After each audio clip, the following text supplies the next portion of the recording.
Adeva. I'm 54 years old. I'm working as a Senior Director for Facilities and Property Management in a BPO company. So this is my second time here at CSA. So I had, during my first visit, I had this Eladerm treatment, which works for tightening, clearing, and lifting of the face. And I'm looking forward for the second session, which is scheduled today for a more beautiful me. Please don't forget to click and subscribe and turn on the notification button. Thank you.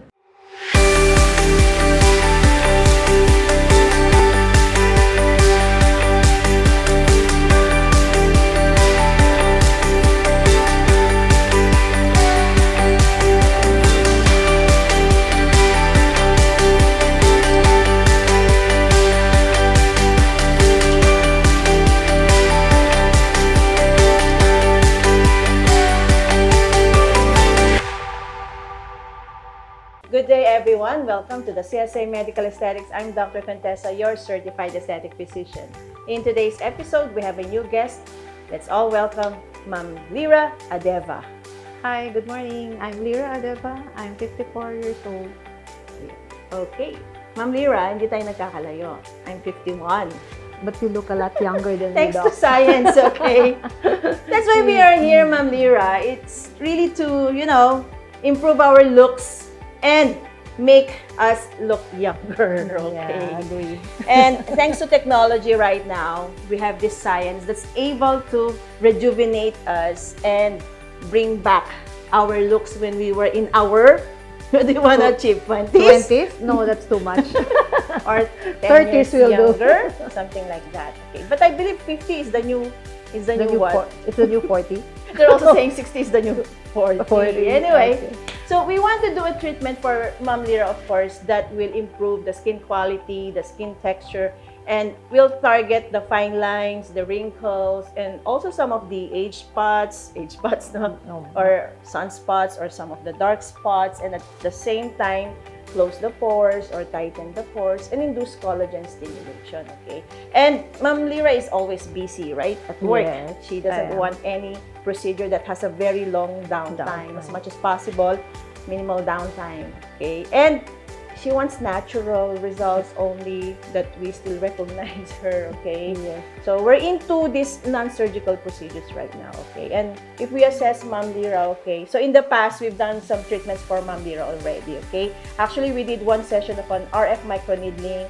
We did some toxin injections to relax our muscles on the upper third of the face. And we did also some thread lifting in the past, right? And Ma'am Lira looks how many years younger? Okay. I look prettier now.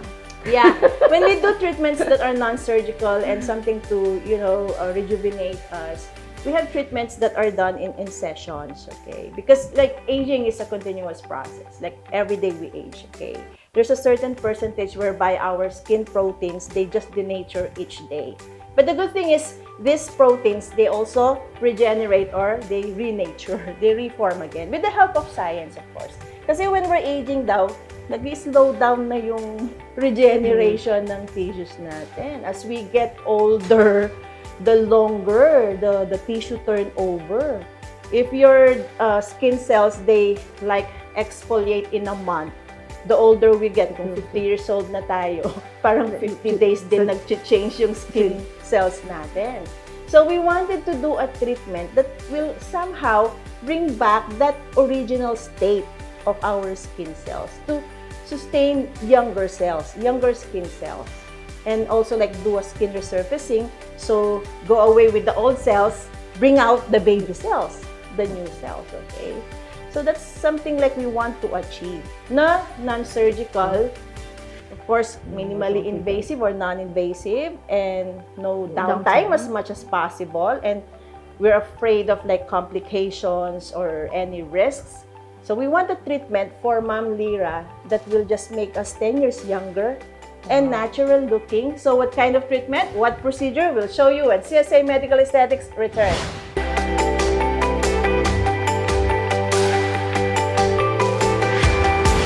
And we're back. So we're still with Ma'am Lira. And together with us, we have Dr. Maureen from Cebu. Hi, Doctora. Hello. welcome. Welcome to our CSA channel. Okay, so Ma'am Lira here, as per assessment, if you look at the upper third of the face, we're seeing some static lines there on the forehead, also on the lateral canthal area or the crowfoot area, and infraorbital area also. You can see those static lines, fine lines there, right, Ma'am Lira? And of course, as time passes by, you also see some sagginess on the upper eyelid. So we have loose skin here. And then if we go into the mid-face section, so the cheek area also, we have the so-called ptosis or sagginess. Okay, we're also seeing some mid-cheek groove there, and we're also seeing some nasolabial fold there. And if you notice, Ma'am Lira also has these pigmentations in the cheek area, which is also common amongst women. You know, hormonal aspect from chloasma to melasma, and even ultraviolet sun exposure. Okay. And then on the lower third, if you're going to assess, so we also have the so-called jowling, and the others beginning marionette fold and downturning of the oral commissures and the loss of the definition of the jawline. And then if you go at the neck, skin laxity there, and the others have the so-called platysma bands. So the platysma muscles also weakening over time. So, and also some neck lines, neck wrinkles. So basically, those are the things that we see whenever we do treatment for, like, of course, anti-aging, right, Ma'am Lira? Because whether we like it or not, we age, right? And we were discussing, why are we still aging, which we don't really like, okay? But of course, so since this is what's happening, it's a physiologic process, okay? We can do something about those aging processes, like the deterioration of the skin, whereby you lose collagen, you lose elastin, and even the glycosaminoglycans, we lose all of those. The fibroblast cells becoming senescent or like inactive. They don't synthesize new protein connective tissue matrix already. And then the descent of those soft tissues, di ba? Everything goes down, okay? And also the so-called volume loss or depletion, okay? So some parts of our face, they get this soft tissue volume loss. For example, the mid-cheek groove or temple volume loss, or even in the forehead, we notice like inferior forehead, like sunken areas there, or sunken under eye, or this deep nasolabial fold here. So those are the aging process, okay? So we see those signs, no, Ma'am Lira? Yeah. Unfortunately, we see those signs. That's something, okay? So these are indications for a specific treatment that we want to introduce now, okay? And you've already seen this in the past, right?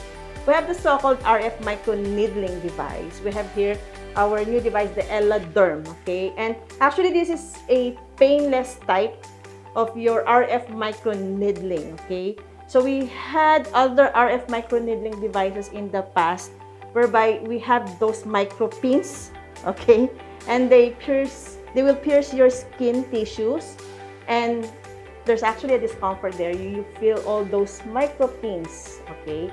But with this device, because it has a cooling gas, a cryo gas, that will instantly numb the upper layer of the skin. It will anesthetize instantly the epidermal layer. And it emits a certain temperature, radiofrequency. Okay? We have heard of radiofrequency treatments, okay? They deliver a certain heat, okay? But it has to deliver an optimal temperature. They were saying like around 45 to 65 degrees Celsius to really induce a very effective collagen formation, okay? Because you're trying to regenerate tissues there. And if you want to achieve a very good result, you have to deliver that optimal temperature. Because yung mga ibang RF, they only deliver suboptimal temperature. So, hindi talaga na-achieve yung collagen synthesis. So, we want to achieve that effective thermal coagulation. And with this device, we can deliver that. Kasi the upper layer, it will be like anesthetized or numb with the cooling gas. And then it's gonna deliver it into the dermis. The dermis is where you have your fibroblasts, where you have synthesis of your new collagen tissue matrix. So, meron kang fibroblast doon, and it will synthesize yung mga collagen, elastin, glycosaminoglycans for a younger face. Yun yung gusto natin i-achieve, ma'am. Right? Yeah. So, I have my Eladerm here. It's a pulsed RFMN. We call it RFMN. So, it has this GUI. We call this GUI, okay? So, mga push button lang to. And this is the handpiece that we use, okay? Ma'am Lira already tried it in the past, and she really explained to me it's totally painless, right? And she was also saying 0 downtime, okay? Yes.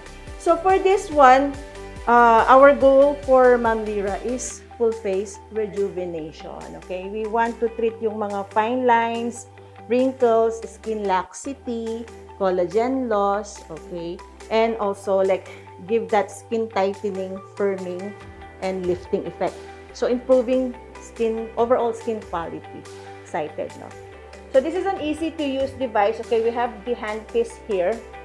Okay, so this one has this kind of a needle tip here. So this one is a single use for every patient.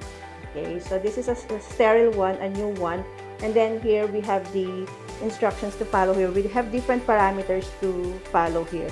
So for here, we can start with, so you can see the energy, what is the depth of your needle, and then the duration, yung pulse duration that they call it. And then we'll just do the procedure. Just press this one. So actually, it has a vacuuming effect here, the suctioning effect. This is the cooling gas and the duration of the spray of the cooling gas. Okay. So we'll start with the forehead region, okay? So this is now my handpiece. So I'm just gonna be placing it on top of the skin. And then this one is a silent type. And then just press on the push button here. Okay, so you see the green color, the green light, means to say you're ready to insert, ready to use. And then when you press on it, and then you see also like a blue light actually, whereby the needles are already inserting into the dermis of the skin, okay? Ilang Ma'am Lira. So it's an easy to perform procedure. So we have a power here which is 10 watts, and my depth for my microneedle is 1 millimeter on the forehead region. So you're hearing like a spurt of your cryo gas. That one is numbing the skin. You don't feel anything, Ma'am? No, okay, excellent. So this is easy to use, okay? So we can do the other side. So this is a first pass treatment. So we just proceed with doing this and full face treatment even up to upper neck area.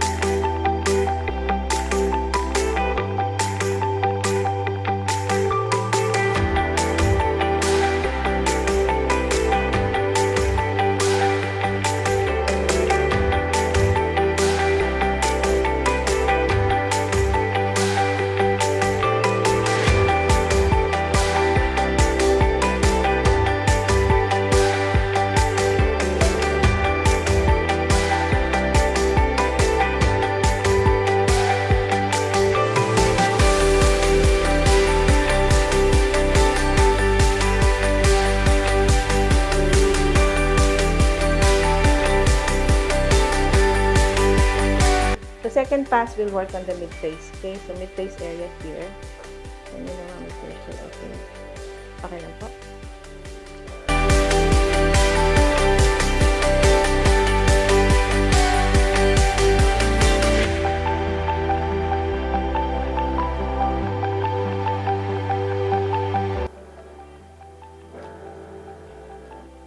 Okay, so we did actually 2 passes. The first pass is all over the face, and the second pass is targeting the mid-face section, whereby we want to improve the laxity of the skin plus some of the lines, infraorbital lines that we see there, and some of the sagginess there. So we'll show the result to Ma'am Lira when CSA Medical Aesthetics return.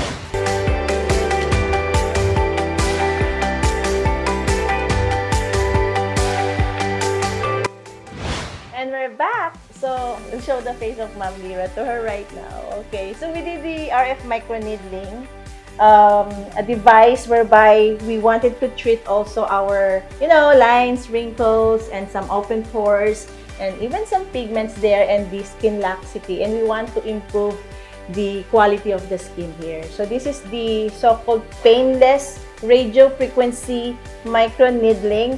And actually, Doctora, kasi you were asking a while ago, can we also use it for those with PIH or melanin or darker skin color? Okay, or the Fitzpatrick types 4, 5, 6. The thing with the radiofrequency microneedling, actually it's not a laser, because laser is chromophore dependent, or they are like, when it comes to darker skin type with laser, you have a higher risk for PIH. But this is RF microneedling, it's chromophore independent, meaning to say it can be used for all skin types or any color. Okay, so color blind. This device is color blind, so it cannot lead to a side effect of that burning or PIH or post-inflammatory hyperpigmentation. And the good thing, Ma'am Lira, it also has that cryo gas, that cooling spray on the epidermis, whereby it also reduces the risks for burning. Okay, di ba, Ma'am, you felt the cold temperature? Yes. And it's only in the superficial layer. Because the target of the RF energy is in the dermis. So you target the papillary dermis, the reticular dermis, for you to induce neocollagenesis and neoelastogenesis. So it has really, you know, a lot of advantages as compared to other RF microneedling devices. Plus, it has the so-called dual frequency. They say that it has the 1 megahertz and the 2 megahertz. Kasi the 1 megahertz, you can target shallow problems, fine lines in the superficial layer, and it has a wider area of target. When you use the other one, the 2 megahertz frequency, it can target deeper structures, but it's confined in those structures only. So, narrower yung target niya. Plus, we can treat yung mga deeper wrinkles, deeper lines, and even acne scars, deep acne scars. And we can even use this device for our younger patients with acne problems. Those who have active acne lesions, the radiofrequency can just zap those active acne lesions. Because the other devices that we use for acne scars, like ablative fractional lasers, right? If you have active acne lesions, that's a contraindication. For like, for example, CO2 fractional laser, and you have a risk of PIH. Those were the problems with the ablative fractional CO2 lasers. Asian type of skin, we're prone to pigmentation, PIH. So right now, the RF microneedling is a very good alternative to your CO2 fractional laser, even if you have the active acne lesions. And it's also like the heat there can zap those microbe, the Q-bacterium acne. Okay? It can coagulate those active acne lesions. So there's a good, like, you know, a device that we can already use for our younger patients na may problem ng acne, active acne, at the same time acne scars. Pero we still have older patients na may acne pa rin. The oldest patient I had na active acne, 64 years old. Pero naka-ano kasi, injection ng testosterone hormone.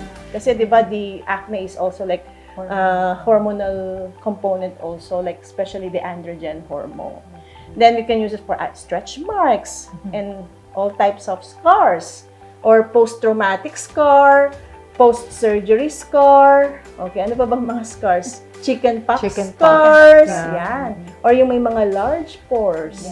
Yan. And overall, talagang younger, youthful skin. And if you wanna achieve that glass skin, flawless skin, spotless skin, it's improving the overall skin quality.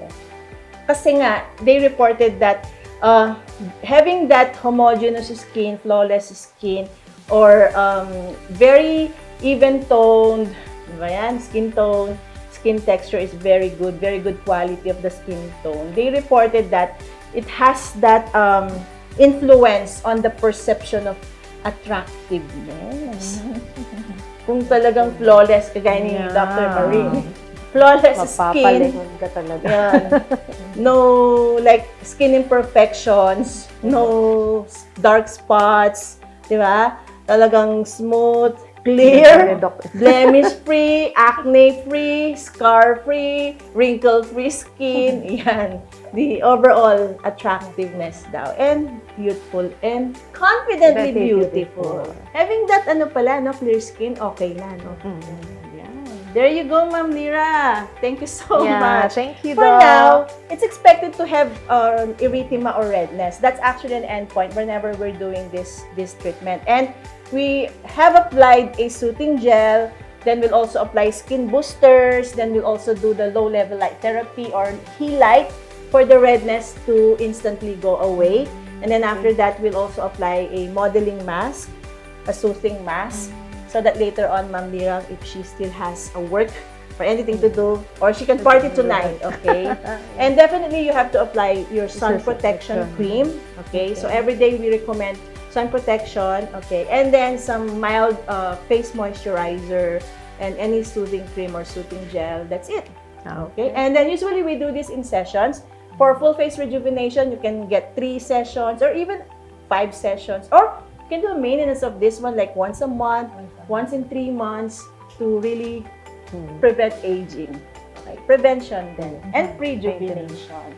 Thank you so much, Dr. Maureen. Thank you, Doc. Thank you, CSA. Meron ka bang social media that they can follow you? If ever, or ask questions? Just my Facebook account. Yeah, Lira Herbacio. Yan.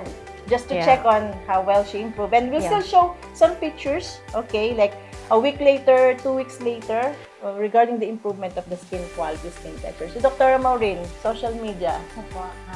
Maureen Villarreal, Instagram.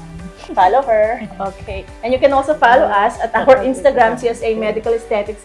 Also, our Facebook, CSA Medical Aesthetics. If you have any questions, you may email us at our email address, csaskinclinic@yahoo.com, okay? And also, please watch our other videos at our YouTube channel, Contessa Salvador. And of course, we would like to thank all our subscribers. And please continue to watch all our updates. Yan. And our clinic is located here at the Infinity Shop, Pulong Maragul, Angeles City. Contact number 0933-860-9193 or 0917-504-4268. So thank you so much. God bless you all. When it comes to natural beauty, you can trust the CSA Medical Aesthetics.